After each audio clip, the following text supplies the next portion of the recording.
Hi everybody, it's Miss Carrie from South Fayette Township in Bridgeville Public Library, and it's time for Quaran-TEENed DIY. What we're going to be doing today is making some zines.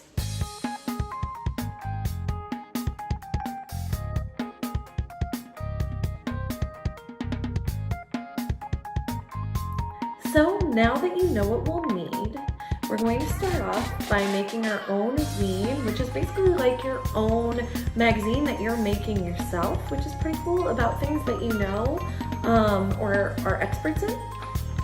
So you're going to take your computer paper and you're going to fold it in half like this. All right. And then you're going to take that, fold it in half again.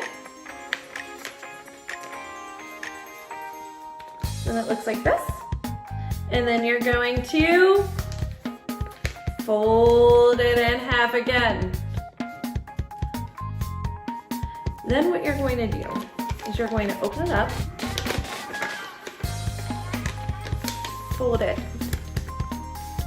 So you're going to open it up completely, and then you're going to fold it in half so that it's like this. All right? And then you take your scissors and cut your seam in the middle like I did.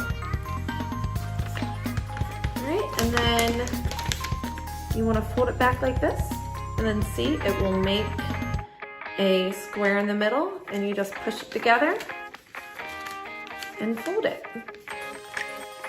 And now you have a little booklet, and that's basically all you need to get started. Once you get to this part, you just need to figure out what do you want your zine to be about, what materials you want to use. Mine was awesome YA books, and I used different magazines that I had at home. And I didn't finish mine yet, and I used markers and washi tape. You could use crayons and other things like that as well, but that's what I did. So you can have as much fun with it as you want.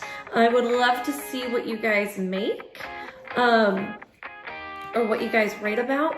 What's also really cool is that if there are any teachers or parents watching that are homeschooling right now, this would be a great project for social studies, or if you have to do book discussions or anything like that, this would be wonderful to use if you would like.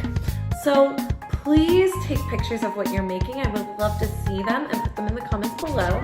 And also let us know what you guys want us to do, because we're here for you. All right. I'm so glad you guys spent time with me this week. I hope you have a great rest of the week. I'll see you next Wednesday.